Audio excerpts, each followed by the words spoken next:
राना साहब, एक तो ज़रा जो ऑफिशियल फिगर्स हैं अब तक के, ये बता दीजिए कितने लोग थे, कितने पाकिस्तानी थे, कितने जाँ बहक हो चुके हैं और उनकी तस्दीक हो चुकी है, कितने लापता हैं, कितने रेस्क्यू हैं?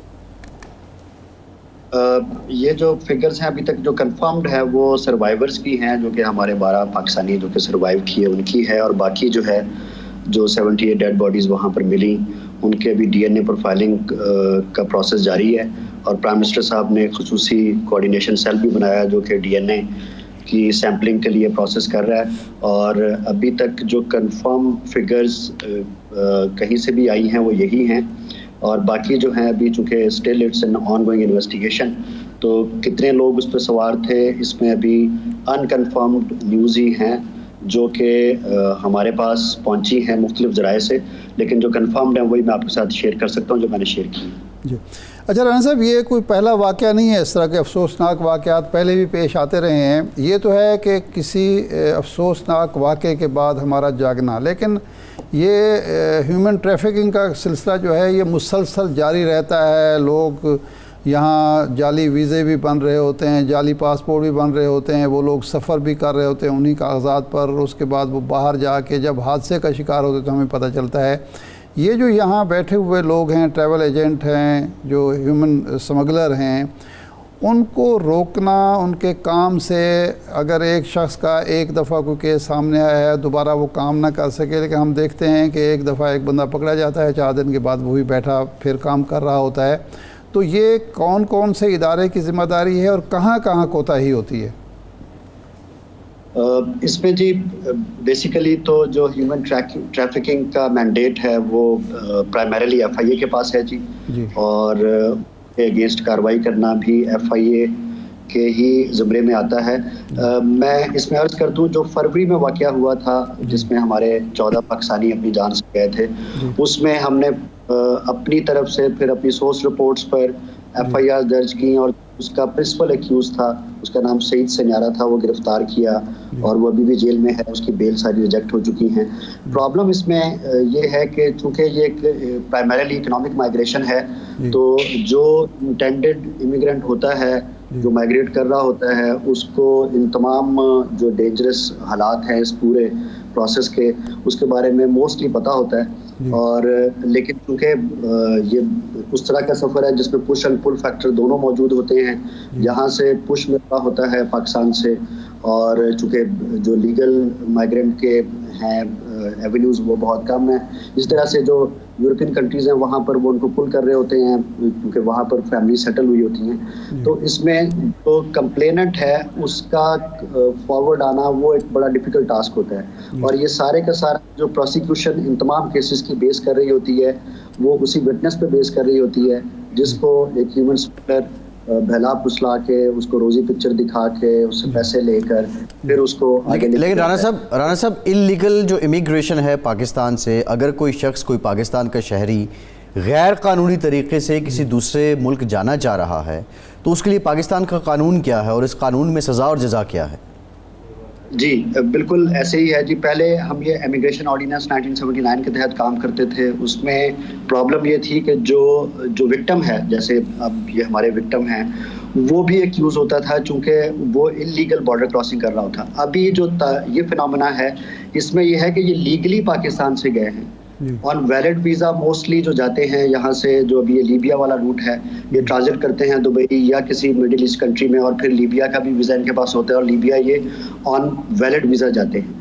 उसकी वजह से यहाँ पर एयरपोर्ट पे उनको रोकना या उनको आगे ना जाने देना वो थोड़ा सा डिफ़िकल्ट हो जाता है, क्योंकि एक राइट क्रिएट हो जाता है जब आपके पास उसका वीज़ा है। बट स्टिल हम जब इमिग्रेशन काउंटर्स पे लोग आते हैं तो उसमें हम प्रोफाइलिंग करते हैं कि जी इसका लीबिया पे या सूडान में या किसी अफ्रीकन कंट्री में या साउथ अफ्रीका में या क्यूबा में, जो कि ये एज ए स्प्रिंग बोर्ड ये वाली कंट्रीज यूज़ होती हैं, तो वहाँ पर इसका क्या कनेक्शन है, ये क्यों जा रहा है। तो फिर हम मोस्टली वीज़ा होने के बावजूद कुछ लोगों को रोक लेते हैं, उनको ऑफलोड कर लेते हैं। उसकी अगर मैं आपसे साथ फिगर शेयर करूँ तो लास्ट ईयर 2022 में हमने 19,055 जो हैं उन लोगों को, डिस्पाइट द फैक्ट कि उनके पास वैलिड वीज़ाज थे, उनको ट्रैवल नहीं करने दिया। और इसी 388 ऐसे थे जो कि फेक डॉक्यूमेंट्स पे थे और उनको रोक पे FIR दी। जो नया रजीम है, लीगल रजीम, उसमें ये रखा गया है जो कि 2018 के ट्रैफिकिंग इन पर्सन और prevention of smuggling of migrants के एक्ट हैं 2018 के, उसमें जो इंटेंडेड माइग्रेंट है वो विक्टिम है, वो किसी भी तरह से एक्यूज नहीं। तो आपके प्रोग्राम की तो मैं ये ज़रूर कहना चाहूँगा अपने शहरियों को, ख़ासतौर पर विक्टिम फैमिलीज़ को, कि वो आगे आएँ और कंप्लेंट करें और उन एजेंट्स का नाम बताएं, वो हमारे विटनेस। अच्छा राना साहब ये बात तो ठीक है, कानूनी पहलू भी आपने बता दिया, लेकिन जो मारूजी हालात हैं, जो हैपनिंग यहाँ पे हो रही होती है, अब रिपोर्ट्स ये हैं कि 23 और 25 लाख रुपए देकर ये लोग गए हैं। ये पैसे इन लोगों ने इकट्ठे भी किए होंगे, इस एजेंट के साथ रब्ता भी रहा होगा, एजेंट का आगे जो फर्दर अपनी चेन है, ये जो लोग हैं उनसे रब्ता रहा होगा।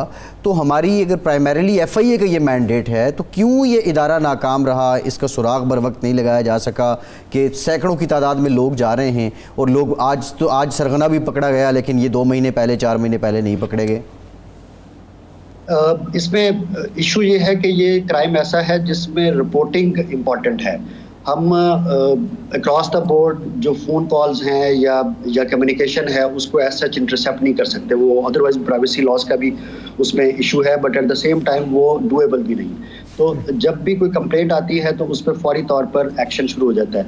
लास्ट ईयर FIA ने कुछ 3600 के करीब केसेस रजिस्टर किए, जिसमें कि ह्यूमन स्मगलर जो कि यहाँ पर इन्वॉल्व थे, लोगों ने कंप्लेंट की कि ये हमसे पैसे ले लिए हैं, हमें भेज नहीं रहा, तो उनके FIR दर्ज हुई। तो इसी तरह से जब भी कोई रिपोर्ट करता है तो उस पर फौरी तौर पर FIA का जो एग्जीक्यूटिव अथॉरिटी है वो फौरी तौर पर अपना काम शुरू कर देती है और क्रिमिनल जस्टिस सिस्टम जो है वो इन मोशन आ जाता है। अदरवाइज मतलब अगर एक शख्स जा रहा है और वो एक लीगल और वैलिड डॉक्यूमेंट पे जा रहा है तो उसको शायद रोकना इतना हमारे लिए पॉसिबल नहीं होता, रीज़न बीइंग कि उसका एक राइट क्रिएट हो चुका होता है। अच्छा, ये जो एक तो है ना जी, वो आपका बिल्कुल वैलिड पॉइंट है कि जिस आदमी के पास वीज़ा मौजूद है उसको अगर आप रोकेंगे, कोई ऐसी आपके पास नहीं है कि जिससे अंदाज़ा लगा सके कि ये इस वीज़े को गलत इस्तेमाल कर रहा है अपने लिए या किसी और के लिए, या जायज़ वजूहात की बुनियाद पर जा रहा है। हर आदमी सफ़र कर रहा होता है, उसकी जायज़ वजूहात भी होती हैं, बाज़ों का तो गलत इस्तेमाल भी कर रहा होता है। लेकिन ये जो एजेंट हैं, ट्रैवल एजेंट हैं, इनको चेक करना, इनकी देखना कि ये इस ह्यूमन ट्रैफिक में मुलव्वस तो नहीं है, ये किसकी ज़िम्मेदारी है? ये आपकी ज़िम्मेदारी है, किसी और की ज़िम्मेदारी है? ज़ाहिर बात है इनके दफातर में इनके यहाँ ये कारोबार के तौर पर हो रहा होता है। इनको जब लाइसेंस जारी किए जाते हैं उसके बाद कोई इन पर चेकिंग होती है कि ये दुरुस्त काम कर रहे हैं, नहीं कर रहे, और ये किसकी ज़िम्मेदारी है? जी, 2 किस्म के हैं जो कि इस तरह का काम करते हैं। एक बिल्कुल लीगल है जिनके पास लाइसेंस होता है और वो इमिग्रेशन के साथ रजिस्टर्ड होते हैं। उनकी जो ऑडिट और उनकी जो चेकिंग है वो ब्यूरो ऑफ इमिग्रेशन भी करता है, और अगर किसी जगह पर उनके अगेंस्ट कंप्लेंट आए तो FIA उसके लिए भी करती है। ये जो फिनोमेना है जो कि जिसकी वजह से ये इंसिडेंट हुआ है, ये किसी भी ब्यूरो ऑफ इमिग्रेशन से या किसी गवर्नमेंट के इदारे के साथ किसी भी तरह से रजिस्टर्ड नहीं है।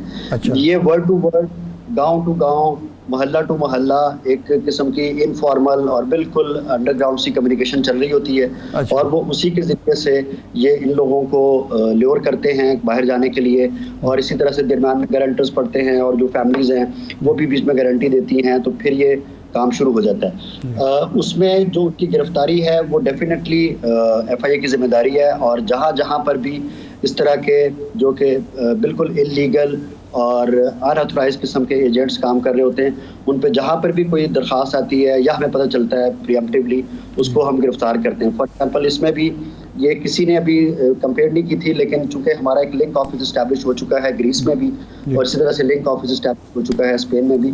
वहाँ पे जब इस इंसिडेंट पता चला ग्रीस में, तो हमारे लिंक ऑफिस ने जो कि हमारे सर्वाइवर थे उनको इंटरव्यू करके जो डेटा हमें यहाँ पर FIA में भेजा, उसकी बेसिस पे हमने ये 6 लोग गिरफ्तार किए, और उनमें से एक ऐसा था उन्होंने कोशिश करा था, वो कराची एयरपोर्ट पे गिरफ्तार हुआ, और वो इनमें मेन एक किस्म का एक्यूज्ड है, उसका नाम साजिद है, और वो बहुत सारे लोगों को इस तरह के जो इस इंसिडेंट में बेचारे अपनी जान से गए या सरवाइव किया जिन्होंने, उनको भिजवाने का जिम्मेदार है। तो इस तरह से जब भी हमें इंफॉर्मेशन मिलती है किसी भी इस तरह की एक्टिविटी की, तो FIA उसके लिए डेफिनेटली काम करती है।